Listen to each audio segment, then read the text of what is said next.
June 2006, in China, there was a 22-year-old dressed in a suit and a tie, running around, knowing nothing about business or life, trying to pretend he's a lot older than his age. But he had this drive and ambition. Fast forward a couple of years later, the company, which was a life sciences company, grew from 30 employees to 300 employees. He helped them grow. His role grew with it. He had 20 team members directly reporting to him. He was in charge of finance. He also had a driver and an assistant. He had it made. He brought their biggest client. He was dealing with the top-level government officials in China. At some point, he was so cocky that he wouldn't even meet with anybody unless they were a CEO, if they were a vendor. That cocky young gentleman was me.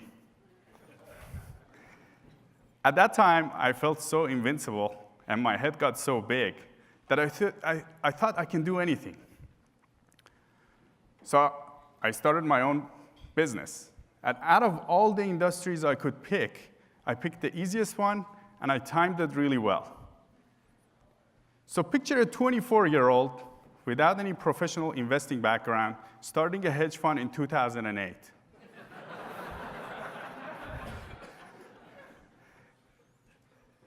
It was miserable.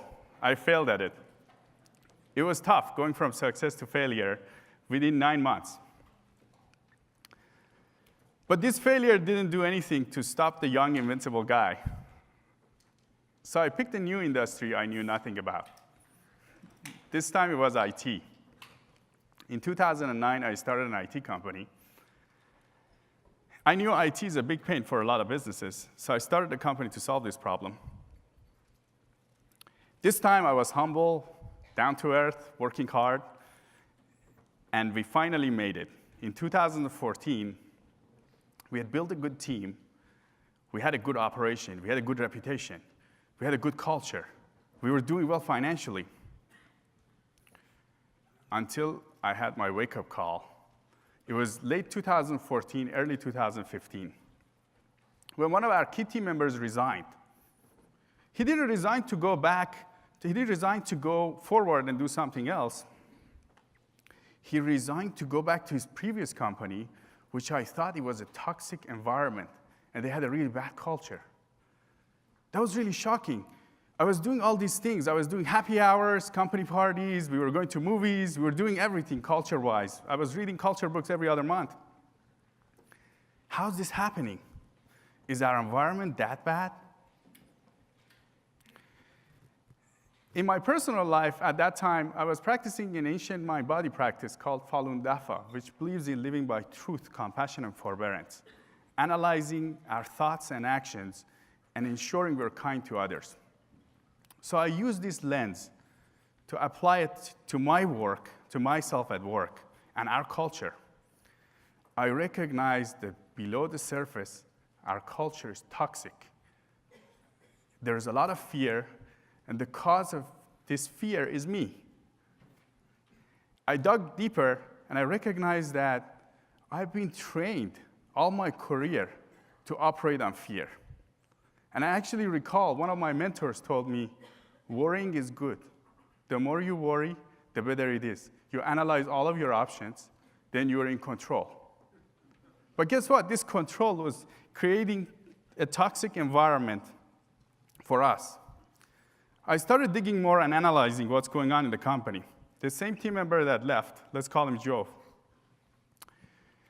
Joe had some challenges a couple of months before his resignation with a specific personality at the client. And I recall that we were talking about his weaknesses and challenges, and we were discussing it, and we were judging him. There was a lot of judgment at that time. And I thought about it more. I recognized we do this all the time with all of our team members. We're constantly judging their weaknesses. And I recognized there is a fear of not being perfect inside me that's driving these judgments. And I want to control everybody's imperfections. I recall a year before Joe resigned, he actually was driving to Orange County every day for a few months, 3-4 hours in traffic, back and forth, to help us build our Orange County operations. And when we were judging him and we were looking at his weaknesses and shortcomings, we forgot about all that. When we were having those discussions within the management team, we would forget about our team members' contributions and their sacrifices. Sorry about that. And we were taking those things for granted. So I decided to make a change. But changing it was scary itself, because all I knew was to run a company by fear. I had not learned of another way of doing this.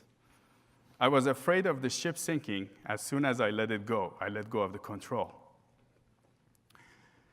But I wanted to build a company where people are happy at. I wanted to build a company where people want to be there.